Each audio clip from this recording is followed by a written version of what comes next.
Practice यामध्ये आता पुण्यामध्ये घेते आणि कसं पुण्यामध्ये माझ्या टीमने जे मला आकडा दिला आहे तो आहे 80चा.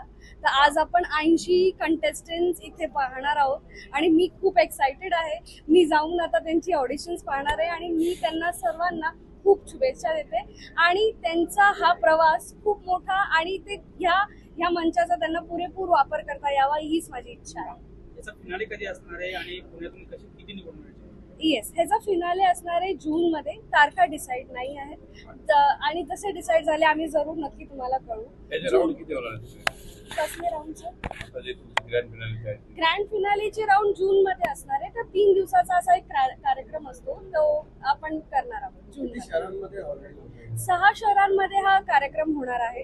आता नवी मुंबईमध्ये झाला, आज पुण्यामध्ये होणार आहे, त्याच्यानंतर नागपूर, नाशिक, कोल्हापूर आणि मग ठाणे असे आपण ऑडिशन्स, फिजिकल ऑडिशन्स घेणार आहोत आणि अशा छान छान अभिनेत्रींना आपण बोलवणार आहोत जसं आपण प्रार्थना मॅडमला बोलवलं आहोत.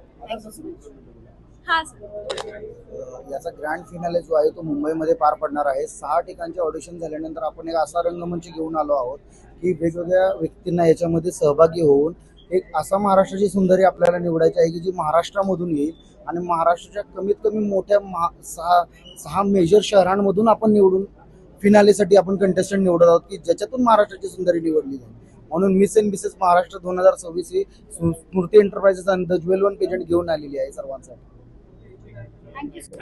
सगळ्यात पहिले या कार्यक्रमासाठी मला इन्व्हाइट केलं म्हणून मी स्मृती मॅमची खूप खूप आभारी आहे. स्मृती एंटरटेनमेंट एंटरप्राइजेस नावाने त्यांची जी कंपनी आहे त्यांनी हे मिस अँड मिसेस महाराष्ट्र ही अशी ब्युटी पेजंट इव्हेंट ऑर्गनाईज केली आणि त्याच्यासाठी त्यांचे खूप खूप आभार. कारण इथे कमाल परफॉर्मन्सेसवर बघितले केवढे सगळे पार्टिसिपेंट्स होते. त्या सगळ्यांना माझ्याकडनं खूप साऱ्या शुभेच्छा आणि thank you so much for inviting me. Thank you.